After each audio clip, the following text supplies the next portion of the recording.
The 2018 Team Canada essay trial is officially wrapped up. This is part 2 of my recap of the final day of court proceedings. Make sure you follow for when the verdict is handed out on July 24th. The assistant Crown attorney started talking about Carter Hart's credibility and reliability. He acknowledged to the Crown under cross-examination that he didn't actually see how Cal Foote got out of the splits, but he agreed with suggestion by Foote's lawyer about what he had seen. The lawyer said, quote, "That suggests a carelessness with the truth. He didn't see the thing that he agreed with Greenspan that he had seen. It shows a willingness to testify to something that he doesn't actually know about to help his co-accused." The lawyer then added that there's evidence and testimony to suggest that Hart received oral twice from EM, but he only testified about one instance of oral. She didn't make a quote voluntary choice to perform oral, and Hart didn't take the reasonable steps to make sure she was consenting.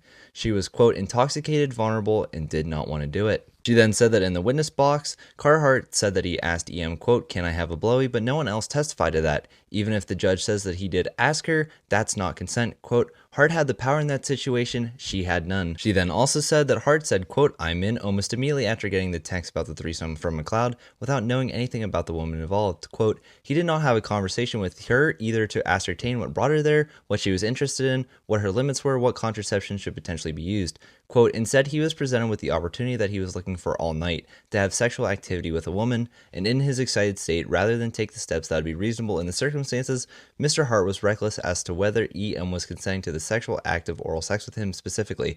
As a result, Mr. Hart is guilty in her submission of sexual assault." After that, she then started talking about Michael McLeod, saying that he's not reliable or credible because he lied to the police about inviting people to room 209 at the Delta Hotel, and, quote, "A willingness to lie to police about any significant issue calls into question his credibility." She then said, quote, "He either didn't turn his mind to recklessness or didn't care, willful blindness, whether Ian was actually consenting to oral sex with him before putting his penis in her mouth and in her face." She then started speaking on the case against Dylan Dubé. She says that he gave the statement in 2018 and mentioned the oral that he received, but he left out the fact that he slapped EM's butt. He knew that he could, quote, "try to portray the oral sex as consensual, but also knew that the buttock slap, quote, crossed the line." She also said, quote, "He knows that goes beyond the bounds of what you can reasonably portray as consensual in the circumstances, and the admission should be seen as a fabrication." Then brought up the fact of Dubé calling his teammates and him telling them to, quote, "let him tell his own story." She then said that, quote, "it's a consciousness of guilt." She then reminded the judge that Brett Howden testified that when he heard EM being spanked, it made him so uncomfortable that it made him leave the room. The lawyer then argued that EM could not have consented to the slap or the multiple slaps